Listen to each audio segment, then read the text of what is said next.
Hello, good evening. This is Brother Benson Media. We're also live in one of our sister channel, Kikao na Sauti.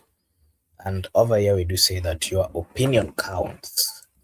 If you're watching for the first time, we request you that you like and subscribe, because if you do so, it is a way of supporting us. Na sisi hapa tutasema ni asante. I want to take this opportunity to welcome all our viewers and partly to welcome my brother here, Bwana Msimamo, naye kuja tusalimu na tuambie siku yake imekuwa vipi leo hii.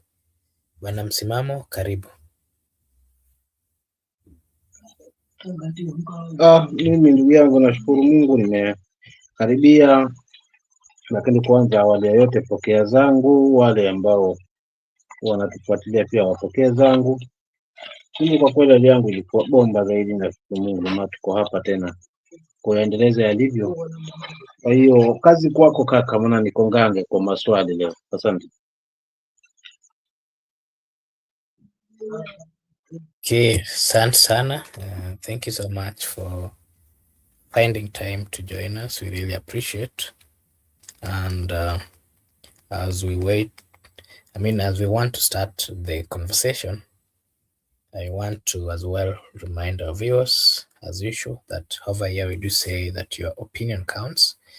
Allow me to acknowledge the presence of Iho at the comment section. Thank you so much for finding time, and can also see Brother Benson. Acha nimpe nafasi naye pia atusalimu na tuambie anaendelea vipi. Brother Benson, karibu. Yeah, thank you so much, Mr. Mark Fabura. I'm doing fine. And I want to say hi to all the viewers. Okay, thank you. Thank you so much for also finding time to join us. And today, just want us to have a look at what really happened today. We saw the president in Ganze, that is in Kilifi, and of course, the issue of security has also been raised. Vis-a-vis, we've also seen the opposition take on what is happening in the Republic of Kenya, and that is part of what we want to discuss tonight. And before we start, I want to take this opportunity to welcome our viewers as well. And over here, we do dive into the hottest political stories, which are partly, of course, shaping the Kenyan right now, from President Ruto's dramatic security breach in Ganzi, that is in Kilifi, where he had attended a homecoming for PS Fikirini, to the rising insecurity across the country, where we are seeing a lot of brutal killing of young people, starting from the minors to adults, something that is of concern to the people of Kenya. At the same time, the opposition's sharp criticism of the governance. This is a conversation, of course, that touches on leadership, safety, and of course the Kenya's future as we head towards 2027. So let's get into it, and I'll start, and I'll want to hear your take. I'll start with you, Bwana Msimamo. Ruto's Ganze security breach. I want us to start with that, and also we look into what really happened in that particular county. So today, the president faced a shocking moment in Ganze, Kilifi County, where a man carrying a Bible stormed the podium and briefly grabbed the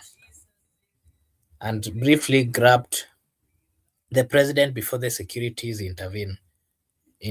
So what I want to hear from you is, Brother Msimamo, in your own take, what is your view? This is not the first time we are seeing this kind of insecurity. We've seen the president, and of course, you know the position that he's holding. Whenever we see such kind of activities, or whenever we see people crossing over to have a conversation or to get his nod, what does it tell you? Remember, he is the head of state, and you understand what security really mean in the Republic of Kenya. We saw the Inspector General Douglas Kanja immediately ordered changes to the presidential security detail, and he said that they have launched a special investigation, calling the lapse a matter of gravest national concern. Are Kenyan security system prepared to protect the head of state? That is the question that I would want you to hear. I would want to hear from you, Bwana Msimamo. And also, is Ruto's open, people-friendly style leaving him vulnerable? That is something that you can also give. But again, the other question that people are asking is, why do you think there's this consistency where citizens are running towards the president? What is the issue? What exactly, which kind of message do they want to take to the president? Is it something of his security, or these people are genuine people looking for his attention? Bwana Msimamo, tupe maoni yako, and then Brother Benson will pick as well. Asante ndugu yangu, kwanza pokea zangu Brother Benson na wale ambao wanatufuatilia upande wa pili huku, na Eui na wengine wapokea zangu pia.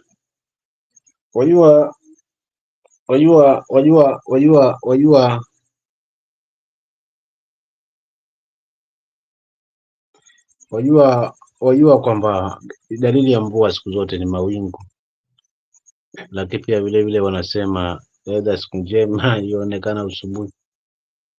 Lakini je, narudia, siku njema ya ndugu yangu ama kiongozi wetu huyu wa taifa iko wapi?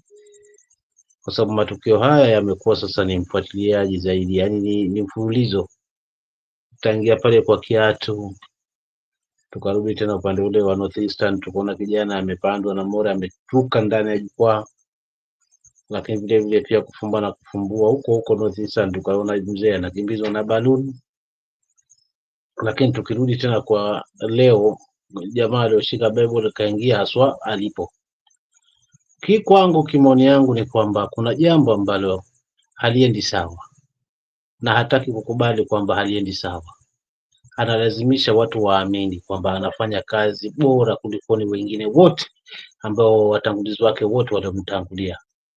So kwa lile halionekani katika reality ama katika vitendo ama katika actions, linaonekana zaidi katika maneno. Kwa maana hiyo wengine wanashindwa kabisa na kutaka kuvumilia. Maybe kimtazamo wangu kwamba naika katika hiyo hali kwamba ni bora nisogee pale nimwambie personally, wacha liwalo liwe, kama ni kuuawa ni uawe, lakini maybe nimfuate pale pale, kwa sababu hafatiki. Si mtu wa kawaida, si mtu tu wa kawaida kwa mwanaweza enda naye tu hivi hivi. Ni lazima kufika mahali yupo, kuna kazi yahitaji moyo haswa wa kujituma. So unakuta kwamba kama huyu bwana tujajua alikwenda kwa nia mbaya ama kwa nia nzuri, kwa maana alikuwa ameshika Bible, lakini je, ujumbe alitaka kumpa rais ni upi? Na maybe pengine angeshikwa akaulizwa ni nini mbaya, akasema kwamba mimi jamani nataka kumweleza hili na hili na hili, lakini sasa amekamatwa, mwacheni, mwisho wa siku nitampanga. Sasa sijui kwamba atapanga wangapi, hiyo ndio swali ambalo niko nalo, lakini kwa kweli ni ishara ya kwamba kuna jambo haliendi sawa na hataki kukubali haliendi sawa, hususwa katika swala la utendaji kazi wake, maana maneno ni mengi kuliko ni matendo. So inafika wakati sasa mtu anajiuliza, sasa tunaelekea wapi? Wengine nyoo zao hazivumilii, mtu anasema wacha liwalo, wacha kama ni vyovyote vile, but na ujumbe lazima nipeleke. Kwa bwana yule naamini kuna ujumbe alitaka kupeleka pale, basi kama ni wawivu kwa sababu ya Fikirini na ni kijana mwenzie, so alitaka kwenda pale kwa huju kujaribu kuelekeza kama lilivyowekwa, sawa, siwezi kataa, lakini kwa kweli naona kuna zaidi ya hilo, kwa sababu si tokeo moja, si tokeo la kwanza, ni matokeo ambayo yanaendelea maraba. Lakini pia turudi katika athari yake katika suala zima la usalama, ni na shida nini, kwamba itakuwaje kwamba rais anaingiliwa vile.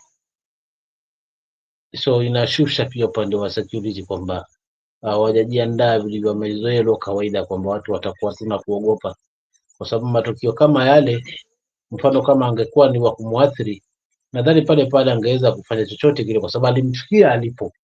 Kwa hiyo uzuri alienda na Bible, lakini je, mfano angeenda na hasia zingine tofauti ingekuwaje? So lazima la security pia hapa ni la kulaumiwa, kwa sababu malkia amekuwa mfululizo sasa hivi.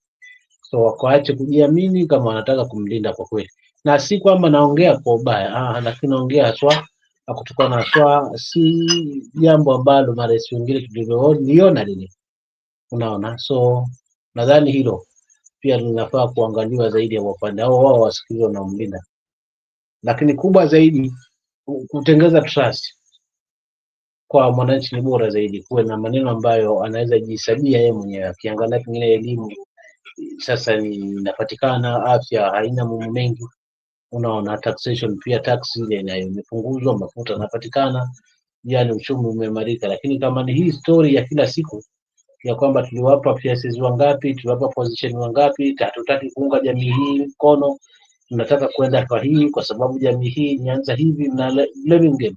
Nadhani hii ndio inachosha haswa masikio ya mwananchi, kwa sababu haina faida. Mwisho wa siku mwananchi anabaki yuko pale pale, anaishia ahadi badala ya maneno, badala ya vitendo. Mimi nitaishia pale kaka, asante. Thank you so much, Bwana Msimamo. Brother Ben, what is your take? What is it that is happening around the president and its security? What is it that the Kenyan citizen, some of them have been going or running towards the president? What is it that they are looking for? What is it that which message are they taking?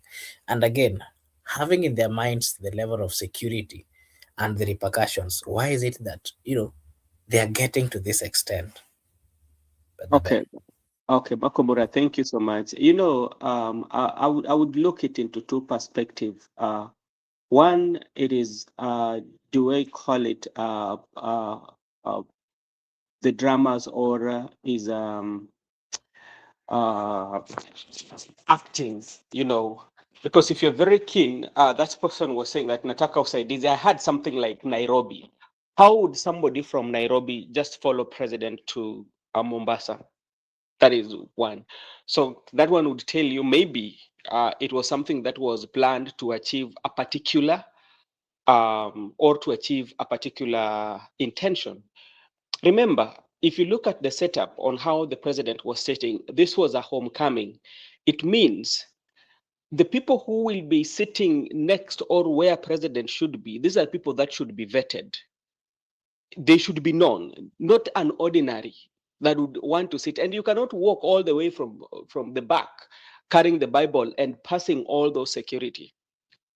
I'm still talking about the drama. So it could be something that was scripted and they were achieving it. And that is very bad, especially to the presidency. Secondly, he's talking about the drama. President went to do development, but a day like today, they were going to celebrate because that somebody was appointed, and they knew very well that this could be.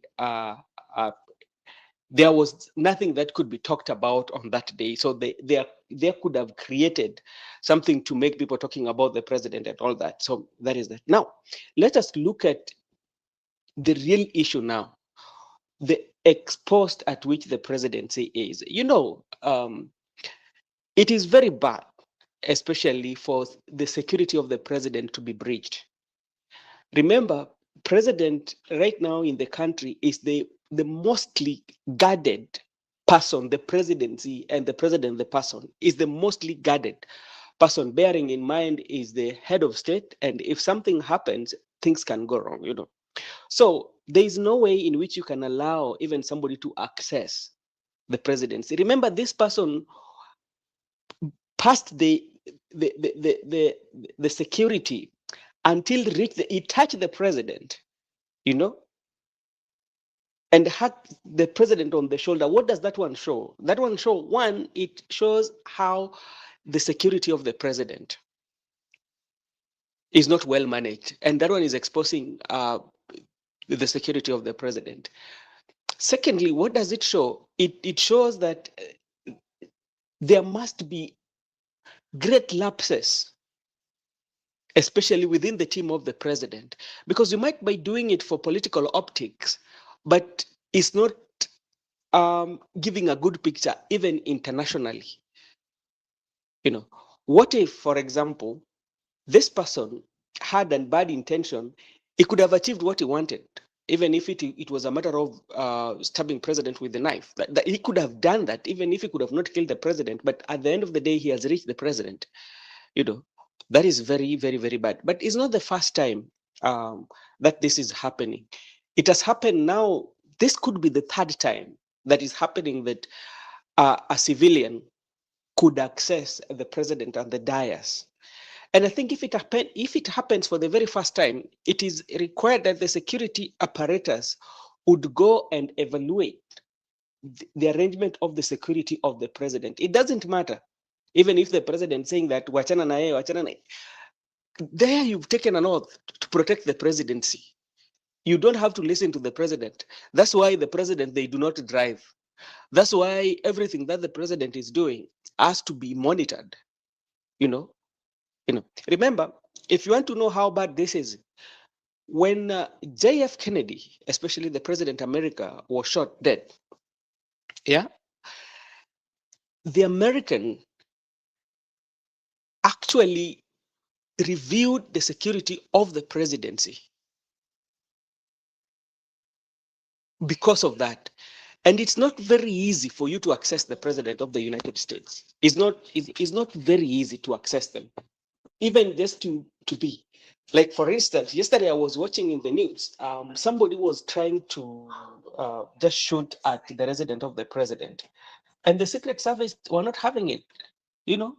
So that's a place that is so much affected. So I think it takes upon the security apparatus to look into that, because they leave president exposed.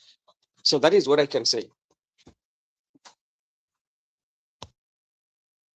Thank you so much, Bwana Msimamo. Again, just in your own words, and based on the view that you've all given, in an instance where there's this consistency, and if you listen, remember, this is not the first time, like you said, we've seen them coming quite a number of times.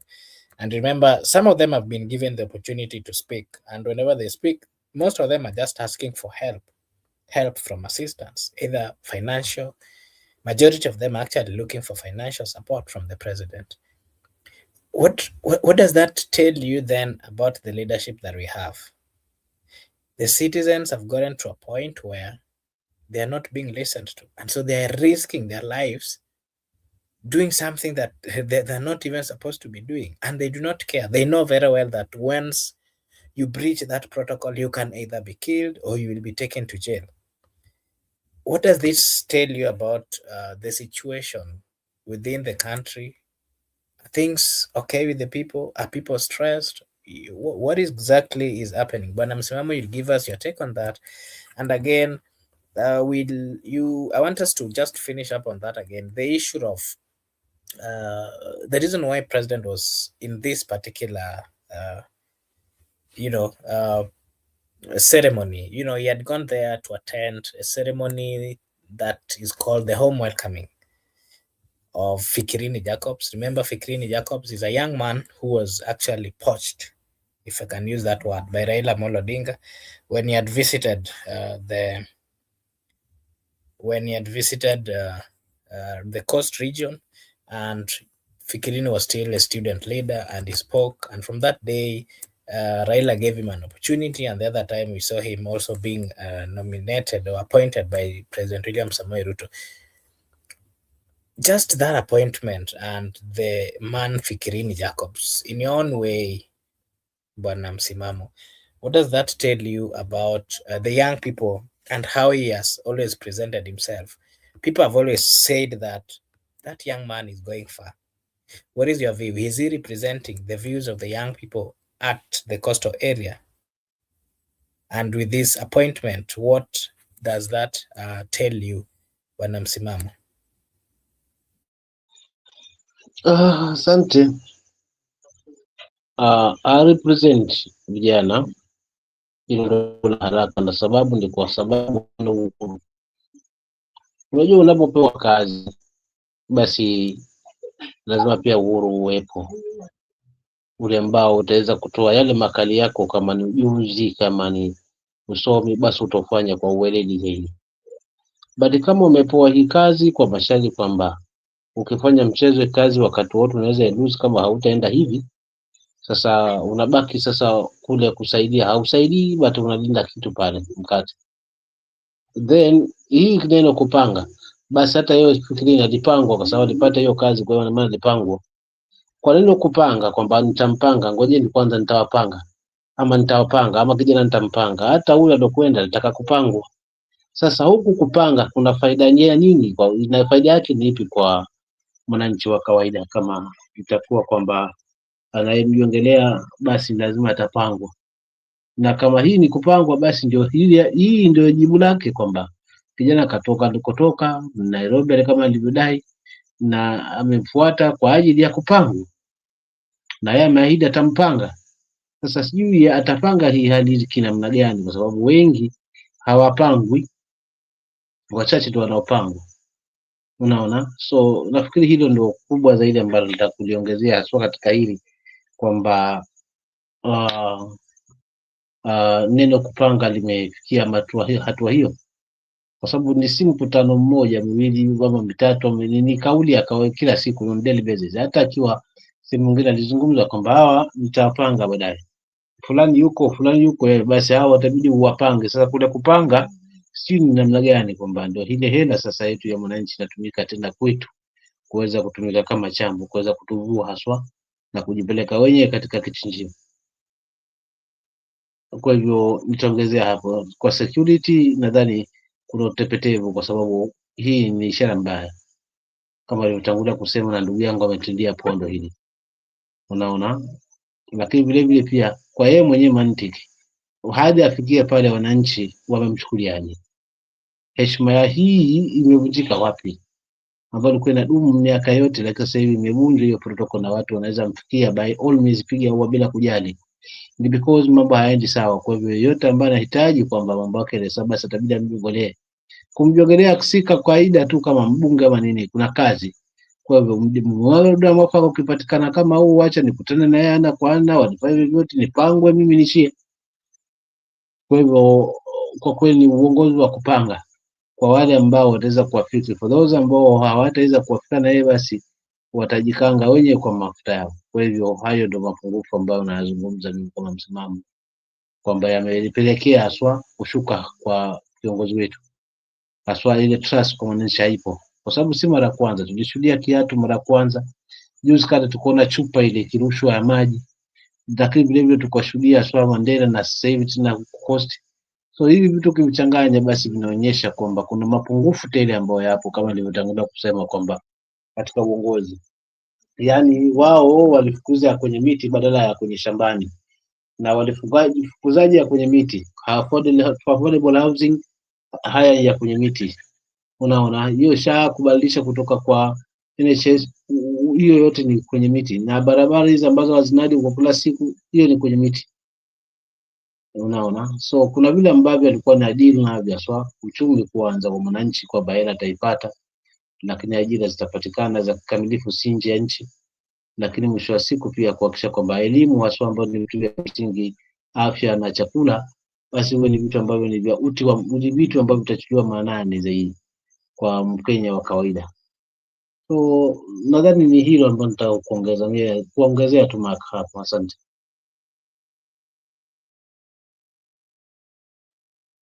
Okay, thank you Bwana Msimama for your take, and Maybe Brother Ben, Michael, yes. you know, some especially when it comes to the, maybe just to add something, especially when it comes to the security of what happened at the coast, I still believe 100% that this issue politically it could have been scripted, because this is how I feel. If this person could have been a resident who has been living in Ganze and was just waiting for that opportunity, then it could have been it's understandable. But remember, if you listen to clip very carefully, I might be wrong, but the person talks about, I'm from Nairobi, I need some help. And what happens is this. As you know, the picture that they wanted to create, for me, if I'm looking at it, the picture that president is somebody who is listening, bearing in mind that the guy that was the homecoming of the guy is a Gen Z. So it means president listened to the Gen Z, and that's why he was given that position. So it see that the president is very open, but you have also to ask yourself, like, how did that person appointed? Was he appointed on merit, or what made his appointment? There was a circumstances that made his appointment for him to be appointed. This was after the Gen Z protest, and this was negotiated on behalf of the Right Honorable Prime Minister Raila Amolo Odinga, because I don't believe, and you cannot convince me that the staff was a supporter of President William Ruto. These are positions that were negotiated by the Right Honorable Prime Minister Raila Amolo Odinga. That's why he was given that position. So, to me, as much as they might be creating those dramas, and even if you go to the social media right now, you will see how the comments are, especially those who are blogging for the president or those who are supporting UDA. They're saying how president is humble, but they're not looking at the extent at which the presidency is being exposed to such like acts. So anyway, that's how the politics plays.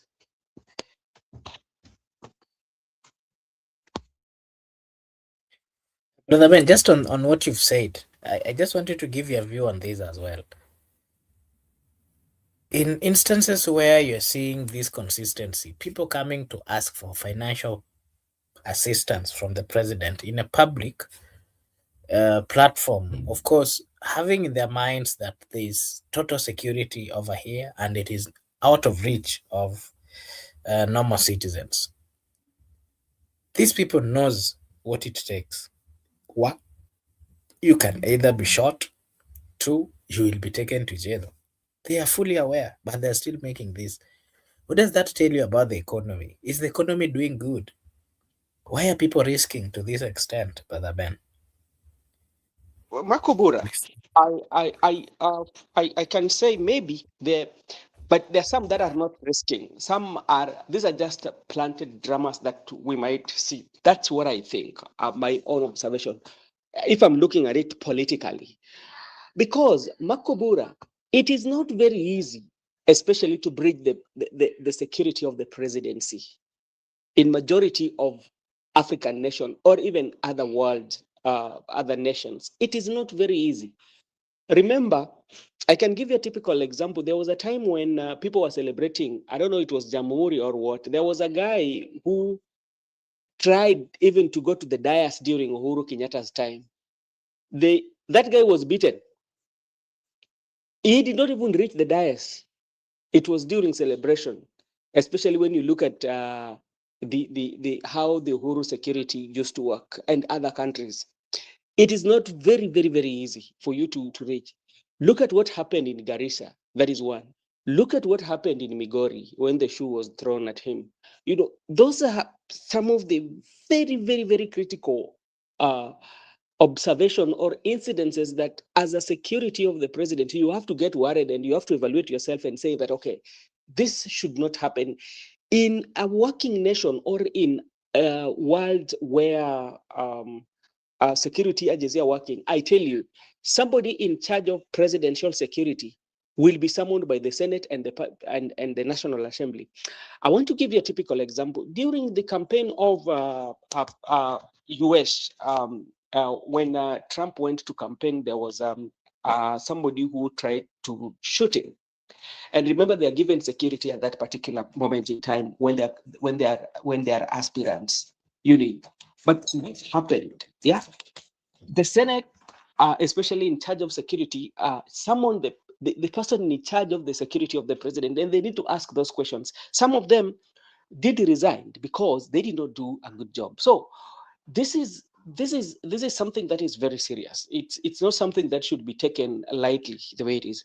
Now, talking about what is the feeling, if it's that so that everybody wants the president to assist them, it tells you that the systems are not working, because in a country where we are living, there is no need in which that everybody feels that there is only president who can help them. The president is the head of the state. And how does this one work? The legislative arm and every system that is put in place to make sure that each and every Kenyan is feeling or is getting what they're supposed to get, the services that they need. It means that the systems are not working. People are not getting what they're supposed to get, to an extent whereby somebody is having courage to breach the security of the president. That is my take. Okay, thank you, Brother Ben, for your take. And still again on the issue of insecurity nationwide, we've seen and we've witnessed beyond the Ganze, insecurity is becoming a national crisis. Ruto admitted that reopening the Kenya-Somali border has been delayed due to the renewed Al-Shabaab threats. Meanwhile, reports show that over 100 criminal gangs are active, many allegedly linked to the political class. We've been we've seen leaders like Senator Sotsi were attacked the other time, feeling fears of politically sponsored violence. We've also seen oversight bodies like IPOA warning that inflammatory rhetorics and hired goons could destabilize the Republic of Kenya. But again, apart from that, we've seen a lot of kidnapping going on in the country, where kids are being kidnapped, young kids, adults, and even old people. Some of them, if the kids are not abducted and then bodies found, the adults are also being killed, and then the bodies are being found, and it is continuous. Today, if you watch news, you will see quite a number. And it is something that is continuing. Some of them, majority of them are university students. If not university students, then they are primary students or high school students, and it's continuing. It is alarming. The question we are asking, even today, you saw a son to former member of parliament was killed in Kisumu. And they're saying that even as much as he was killed today, the other week, every week there has been that consistency in the killing. So I want to ask you, Bwana Msimamo, I'll start with you. We sliding back into the dark days of politically driven violence. Can police reforms restore the public trust? That is number one. Number two, what is your view? Today, if you watch news, you'll see that there are some bodies, parts that were found within Nairobi, some were found I don't know where, and it's everywhere.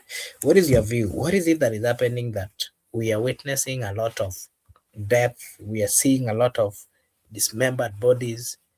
People are disappearing, but then the bodies are found. Some of them are not actually being found. What is happening, Bwana Msimamo? And what is the way forward as a country? Are the police doing their work? Why is it that Chumba if Murkomen is doing. Makubura, are you listening? yes. I was saying, let me go then, because like I need to leave. Talking about insecurity, everything lies. It lies with the Ministry of Interior. And where the rain started beating us. It was when the Gen Z protest. Remember the Gen Z protest? That's when we started to see, especially the goons, especially in Nairobi, that were being captured, and they were talking with the police. We saw those videos running. Remember what was happening in Eldoret? We saw those people walking with those goons. Remember people who went to protect us, during the Sakaja and all that. That's where the rain started beating us. Remember when there was that protest, when the IDs were found and everybody, and all the drama that happened in Nairobi? Has anything happened about it ever since? So which means the very moment you start to use the goons, especially, you give them time to run the nation, or to give them that leeway whereby they're working together, and that's what causing. Like right now, you find that the politicians are okay to hire goons to protect them than even inform the security apparatus. What happened in Kisumu today is not the first. Right now, Kisumu is becoming, the insecurity in Kisumu is wanting, I tell you, you know, and it is wanting, and you see with all the political games that are taking place and all that, you know. So the bucks lies with the Ministry for Interior, that is Kipchumba Murkomen. I think he needs to pull off his socks, especially to make sure that the security is done with. Thank you so much, Mr. Makoburu. Bwana Msimamo, wasemaje kuhusu mambo hii?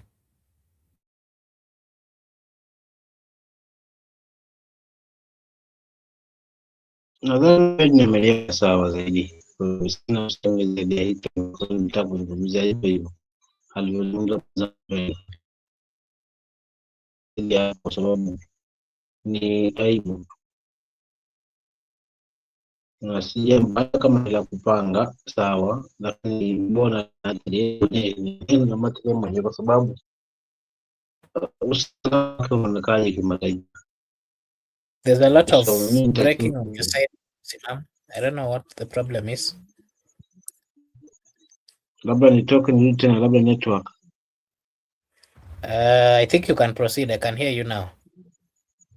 Ya, sina cha kuongeza pale ambapo ndugu yangu Ben ameweka, unaona, kwa sababu kama ni la kupanga basi na hata alikuwa yeye mwenyewe binafsi, kwa hivyo anajichimbia sigma na heshima na tangia yeye mwenyewe. Kwa maana security hii ni muhimu zaidi katika ngazi ile, so tukiona matukio continuous kama yale, basi anatupa mashaka hata kama ni la kupanga, wala ina dalili ya kupanga, kwa sababu yeye amezungumza wazi, ametoka Nairobi. Sasa koja kufanya nini ndio hatujajua, but hiyo nafikiri ndio kauli ambayo aliweka, so labda mtu amesikia hivyo. Kama ni la kupanga pale alipokuwa, basi wacha ni kwa sababu nimeshakuwa, lakini athari yake kwake ni hilo tunataka kuzungumza. Asante.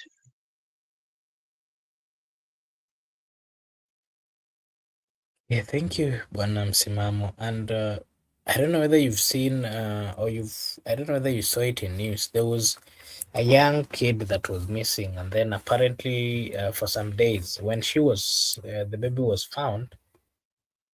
I mean, when they tried tracking the baby, they realized that the baby had been taken by a 15-year-old girl, and she was confronted.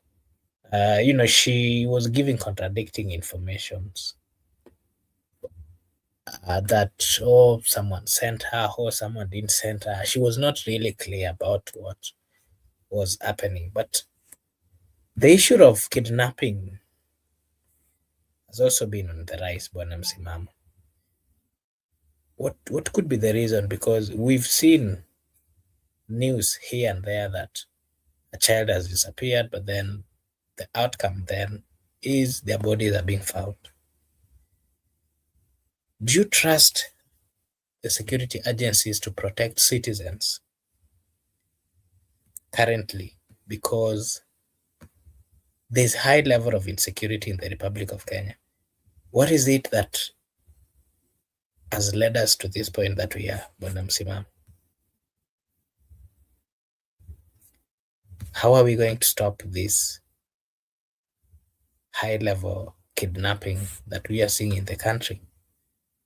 It is alarming. Msimamo.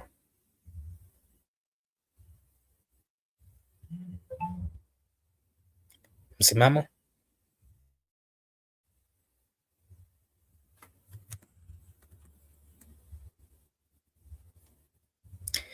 Okay, as we wait for Msimamo, allow me to just acknowledge the presence of viewers. I hope, thank you so much for your consistency and your participation, and as well giving us your views over here. We really appreciate.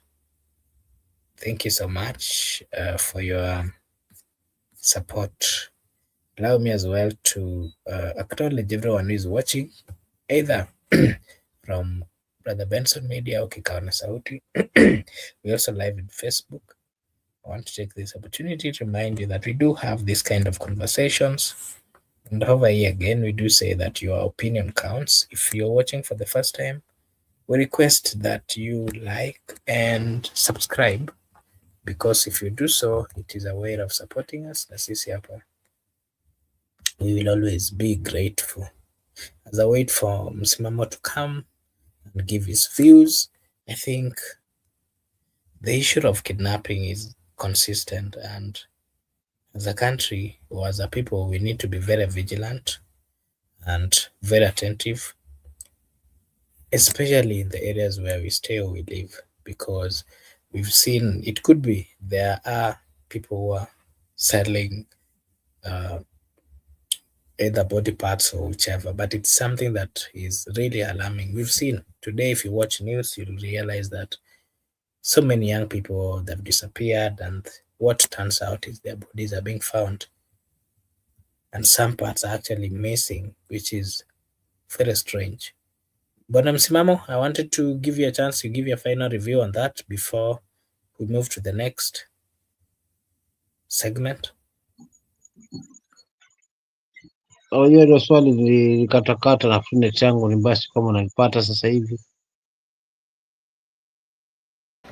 I was just asking you about, your view on the consistent kidnapping of kids, young kids that are then found dead and their bodies part are missing. What could be the business that is happening in the Republic of Kenya, and why is it that the security apparatus cannot, stop it or find or bring to book this perpetrator?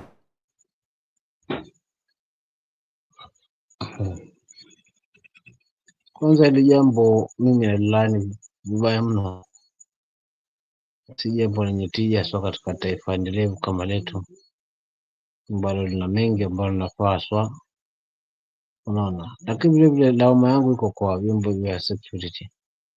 Wakiapa wameapa viapo kwamba wataweza kulinda mali na watu, unaona. Lakini sasa itakuwaje kwamba vijana watoto wadogo wanachukuliwa wanafanyiwa wasichofaa, kisha mwili yao pengine ipatikane wala isipatikane? Yote haya ni kwa sababu uongozi uliopo haujali hilo. Ile unajali ni power, tubaki katika power. Ndio maana unakuta kuna hizi kauli ambazo zinaendelea sasa hivi za kwamba kama kura zitoshi tutafanya maarifa zitoshe. Unajiuliza zitatoka wapi ili zitoshe? So hilo tu ndio nataka kuliongezea kaka. Mimi sina mambo mengi, sina usemi mwingi katika hilo kabisa, kwamba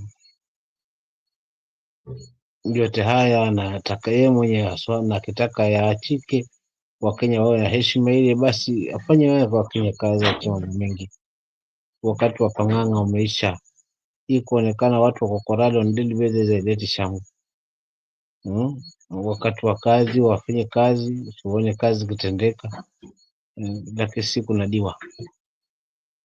So tumi nafikiri nitaachia hapo, nitaongezea hapo, na kuwa kuna swali lingine kaka, kabla nitimuliwe hapa.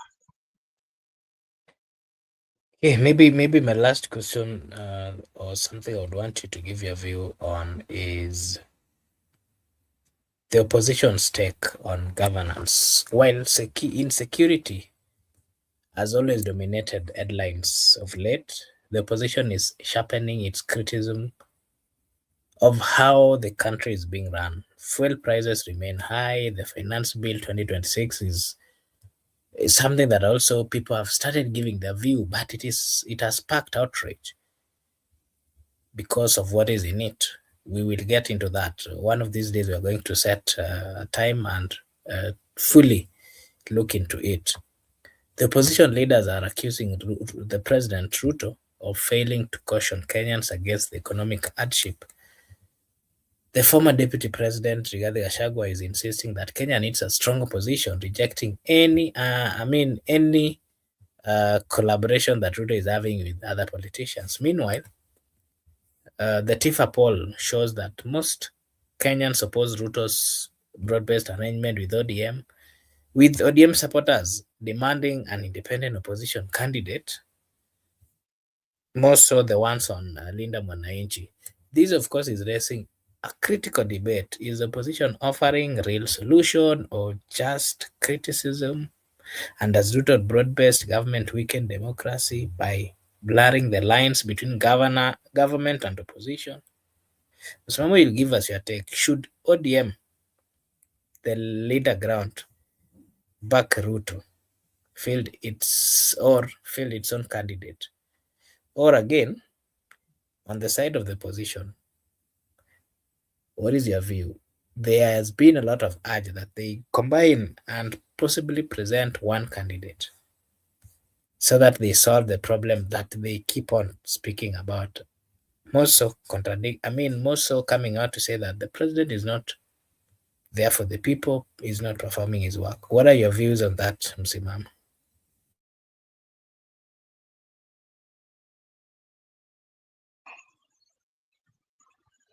Leo kuna shida ya net kabisa upande wangu, na mambo anakatakata, si mimi pia napatikana ama ni vipi? Yaani tunapatana mara unaishia, hata sielewi tatizo liko kwangu. Nafikiri sio kama unanipata, kwa sababu naona network yangu nayumba sana leo. Nakupata, Unanipata kaka endelea. kweli? Nakupata. Ya swali lako umeuliza, lakini kuna vipenge vingi tu, unajua lilikuwa refu. Labda tu kwa summary haswa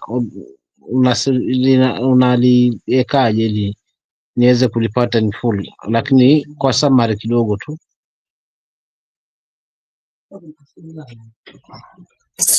Okay, in summary, ile swali nauliza Uh, is wale wako opposition, they are saying that the government is not doing his work.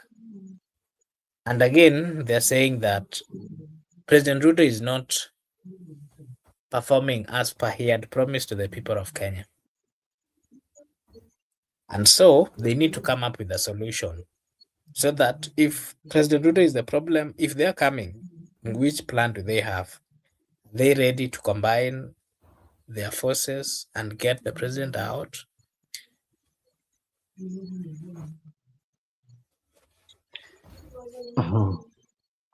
Mimi nakubaliana na viongozi wa upinzani kwamba maneno ni mengi kuliko vitendo, na hili halina mjadala. Muda walioingia katika ofisi, maneno yamekuwa mengi kuliko ni vitendo. So katika hili nafungamana na opposition kwamba wapo kwa ajili ya manufaa yao na kukusanya kwa ajili yao, si kwa ajili yetu. Kwa hiyo naungana nao kabisa kwamba hii regime imefeli. Samahani, imefeli kabisa kabisa kumwakilisha sio mwananchi kikamilifu, licha ya kwamba ni jukumu lake mwananchi kuweza kupata maendeleo yale. Samahani, kikohozi kimenibana kidogo, unaona. Lakini sasa siasa kwa kila jambo linaingizwa hapo. Siasa kwa kila jambo. Mfano, tumesikia masuala 3, viongozi wakilalamika kwamba ile ilipangwa na wanalaumu Gachagua kufanya hivyo. Ukija ndipo ukifuatilia historia haswa ya nini kimejiri ni tofauti, mara madeni na taxi driver, mara nini, hakuna. Lakini nimechukuliwa siasa everything. Kwa maana hiyo sasa, kwa kuingiza siasa kwa kila jambo imefeli. Kwa unaungana na ile position tukisema kwamba imefeli. Labda sasa waje na hiyo mpango, ndio tunataka kusikiza, kwa sababu ni viongozi wanajua mengi zaidi yetu, wamekuwa katika hii siasa. Labda tutachangia wakati wakizungumza, but kwa kwamba regime hii imeshindwa kwa kweli, kwa sababu yale ya muhimu ambayo ni ya mwananchi hayachukui maanani zaidi ya yale ambao wao wanaamini kwao ni sawa. Hata hizo manyumba zikijengwa mingi, lakini kama uchumi haupo, zitakuwa ni nyumba hewa, hajamfailisha, licha kwamba ni uchumi ambao ni pesa ya Mkenya ambayo imetumika pale haswa. So for really, mimi nitaachia hapo kwa kasina usemi mwingi katika hilo. Asante.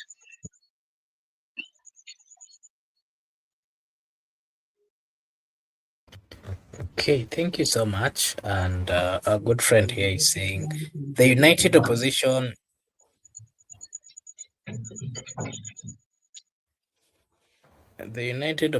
are not ready to change Kenya. They are still fighting amongst themselves for presidency seat. You can't bank on anyone at the moment. Okay. Thank you. Thank you so much, good friend Aho, for giving us a view on that. It is something that, for them, truth be told, for them to come out clear, for them to come out and fight the president politically, it takes a lot. And being that President William Samoei Ruto has been around and he's a politician who is not easy to beat. He's a smart politician. He knows how he plays his game.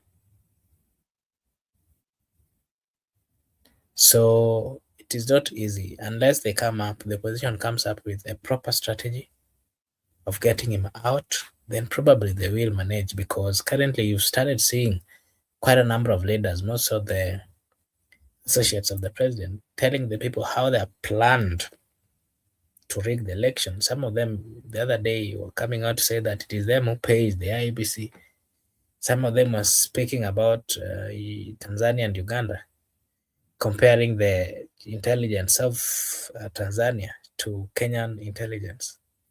And if the intelligence of Tanzania managed to get 98%, what about the intelligence in Kenya? Those are some of the comments that we were hearing from the political class. The political class, most of those that are associated with the UDA. The other time we also saw the Secretary General of UDA giving up views which are partly, which is making comments which are against some community, which is not right. And we've seen quite a number of leaders calling him out. He has been asked to come out and apologize. We've not seen him. But the only problem that we are asking ourselves is, if he's making these particular comments even in front of the president, then what does it mean? Something else is all these particular comments, they're coming at a time when Kenya is, we've gotten to partly the campaign mode. With all these comments, we have the NCIC. Why are they not taking the lead to ensure that such leaders who are making comments which are not right are dealt with as per what the law says? So those are some of the questions that people are asking. But ours is wait and see, and of course to remind the political class of their responsibility. And now I want to end at this point. We'll find time one of these days, we dissect or we look into the 2026 2027 budget, which people have started giving their views on. So we'll find time and look into it and partly get to hear your take. I would wish to end at this point. Allow me once again to say a big thank you to everyone who joined. We appreciate.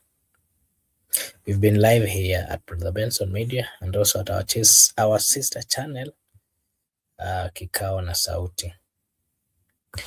Iho is saying Gachagua met and great left a bad taste to my mouth. What are his real changes in the pipeline? One, opening a bank, will it be for everyone? Okay.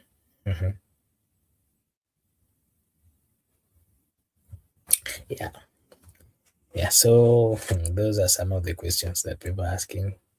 But again, like I said, we are going to find time and have a discussion about the finance bill and partly give our views on what is in it. In the course of this week, we'll find time and do that. I want to take this opportunity to say a big thank you to everyone who joined. We appreciate your time being here with us. Thank you so much. May God bless you. Over here, we do say that your opinion counts, And before I end, allow me to just say a big thank you once again to everyone for being here with us. More so, I hope, for your consistency and, of course, your take at the comment section. We really, really appreciate. And may God bless you so, so much. I want to end at this particular moment. And so I want to take this opportunity to wish you all a blessed night, a blessed morning, a blessed afternoon, a blessed evening from wherever you are watching us from. Thank you so much. May God bless you. We appreciate, and we say that we'll see you again tomorrow.